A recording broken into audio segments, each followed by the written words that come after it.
Hello and welcome or welcome back to Language, Culture, and Dr. Lou. And so today I wanted to give you an update on the story about is Alberta, the province in yellow here on the map of Canada, um, is that province going to secede from the country of Canada? Because since I brought you a video about this last week, there have been a couple new updates and the interesting twists and turns a little bit. So I wanted to talk about this as I promised to bring you updates as I got them. And I'm super interested in this story. Although I've never been to Alberta, I've only been to five of the provinces of Canada, and Alberta is not one.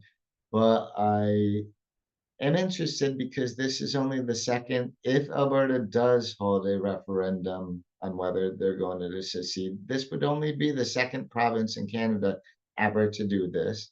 And of course, the first one was in Quebec, which voted on whether to secede in 1980 and then in 1995. And the 95 vote was really dicey. It was really well, finger biting, nail biting, because the vote was like 50-50. And then in 1998, the Canadian Supreme Court ruled that a province cannot unilaterally just secede from Canada. And in 1999, the Canadian federal government did the Clarity Act, which pretty much reaffirms that no province can unilaterally secede and put a lot of power in the hands of the federal government. For example, if they do a referendum, it's up to the House of Commons in the federal government to decide whether the results of that referendum represent a clear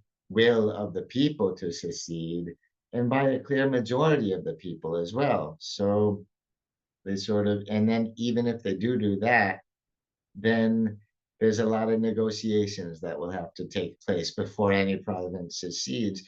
And so when I put in, when I did my last video, I was routed into this article from the Calgary Herald about the separatist group that was launching a petition on, so to hopefully hold a referendum on whether they can secede. And I'm not going to recap this whole article. If you want to see more about this whole article here from May 12th in the Calgary Herald, you can watch the last video I did about it. It's just called Is Alberta Leaving Canada? And find it on my channel. And also I will put a link to it in the description of this video here. And so this one I'd like to keep a little more succinct than that. So just to recap on what's the separatist question on the ballot? Well, the separatist group is called the Alberta Prosperity Project. And the guy in the cowboy hat, his name is Jeff Rath. He's a lawyer uh, who's with the separatist group. And here is the question that they want on the ballot. Do you agree that the province of Alberta shall become a sovereign country or cease to be, and cease to be a province of Canada? So it's an and there. I want to be very clear. So that's a clear question. Do you want to secede from Canada or not? And nobody's asking about whether they should become another state of the US. They're just asking about being a sovereign country, at least in this ballot question. And so, like I said, there have been a couple updates I'd like to bring to you on this story. And so the first one is that the legislation mentioned in this article is called Bill 54, 2025. And see this, a lot of people started talking about this a lot when Danielle Smith, the premier of Ontario, who by the way is like a governor is to a state in the US, a premier is to a province in Canada, just for the Americans who didn't know. Um, and so Alberta's premier, Danielle Smith, tabled the legislation, aka Bill 54. And so it didn't look like she was going to help it. And that was tabled on April 29th, even though the bill had passed its first reading. But she tabled it because people wanted to amend it. It was then in the legislative process, and it actually passed. This bill passed on May 14th, late into the evening on May 14th, and so that was after this publication here, this article here. And so what it does is it significantly reduces the number of signatures required to less than half of what was originally the rule, or what still is originally the rule until this one gets codified into law. And it also extends the time you have to collect their signatures from 90 days up to 120 days.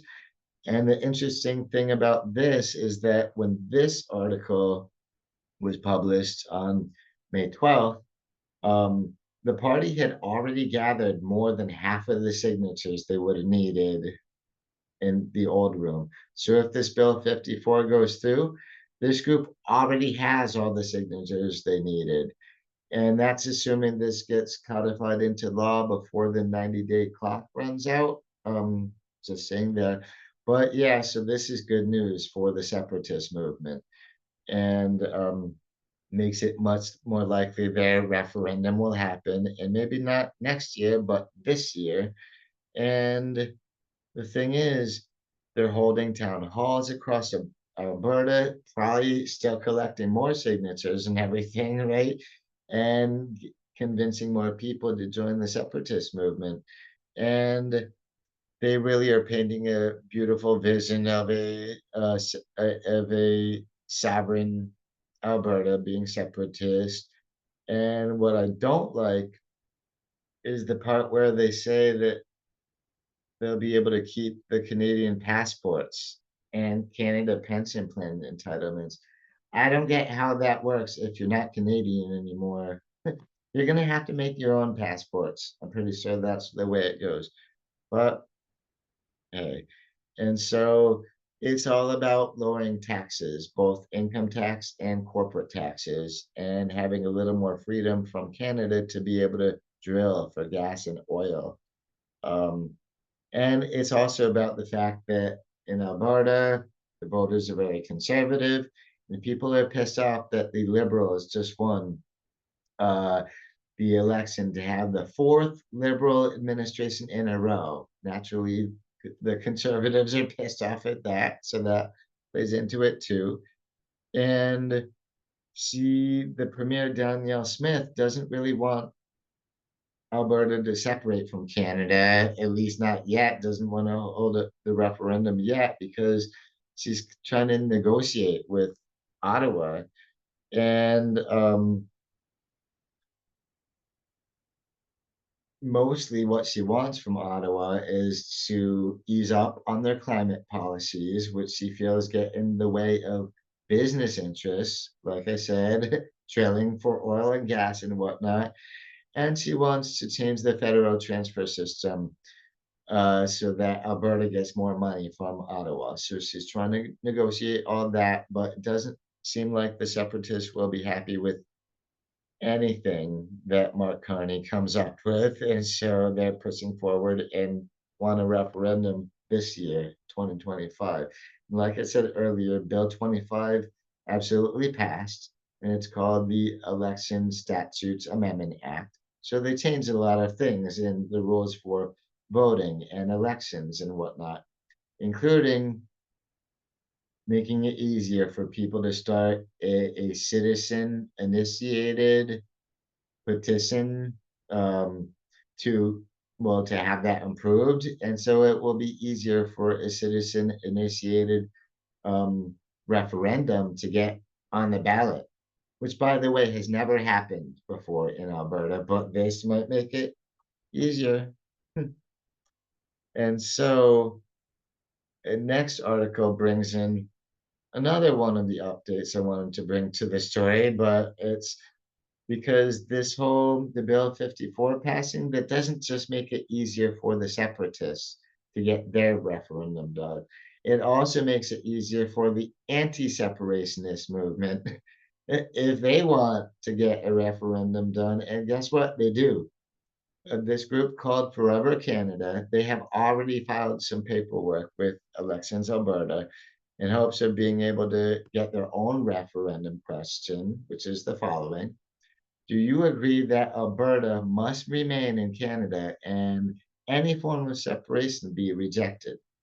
Now, the guy who filed the paperwork, his name is right here. Um, and he actually was a deputy premier in a former administration in Alberta. It was the progressive conservative government. And he filed the paperwork because he wants the debate around separation in Alberta to, yeah, to include a lot of the people, to be well represented by people who want to remain Canadian. So he wants to add more voices into the mix, and so not just the separatist voices. He wants the people who don't want to separate have a bigger voice in this. And also, this question is funny because it's sort of asking, they're both asking more or less the same thing. Do you want to stay or do you want to go? But the separatist petition is more like implying, oh, we should all separate. Don't you agree? Whereas the anti-separatist one is all like, yeah, don't you agree with that Alberta must remain part of Canada? Sort of different things. So it's a matter of opinion and a matter of perspective, I guess. And he wants the wording of this question is important because he wants to, yeah, have a strong, forceful message and reaffirming their commitment to the country, right? And so again, like I said, Bill 54 absolutely did pass. And again, what it changed about these constitutional citizen initiated petitions is that it used to be 20% of registered voters were necessary, but now they only need the signatures of 10% of the total number of votes cast in the previous general election, which means it's less than half as many signatures needed now. And plus, they have an extra 30 days to collect them under Bill 54, 120 instead of 90. So again, that did pass. And so I'm pretty sure they're also going to have the referendum on the ballot. And again, so Danielle Smith, like I said, she's made some demands to Prime Minister Mark Carney about, well, environmental legislation and letting them drill and all that. And by the way, give Alberta more money from the federal government. That's a lot of what her demands seem to be. But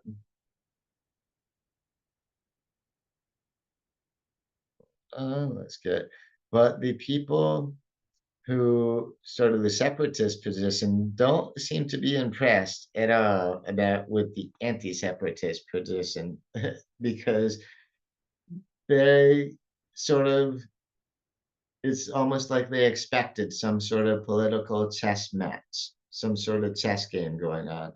And so, especially after Bill 54, a man from that side made an astute observation, which is the question of who will be leading this debate and what kind of a question Albertans are asked are both important now. So notice the very difference in wording of the two competing referendum questions.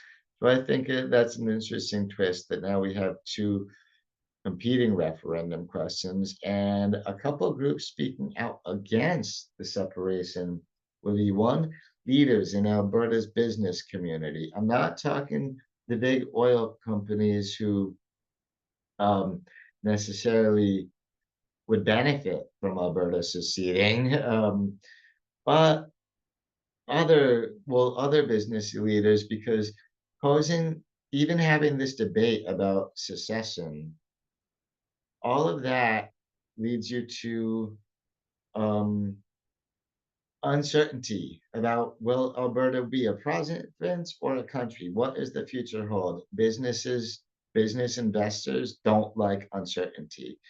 That's a similar problem we're dealing with in the US right now, actually.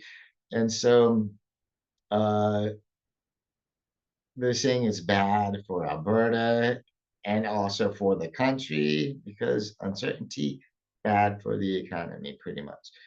And another group who I wanted to bring as an update to this story, I didn't really talk about much time how the First Nations and why the First Nations are so opposed to this question of separation. For one, um, the First Nations have a right to self-govern in Canada. And so they're arguing, for one, that even posing the question of separation is trampling all over their rights to self-govern, right?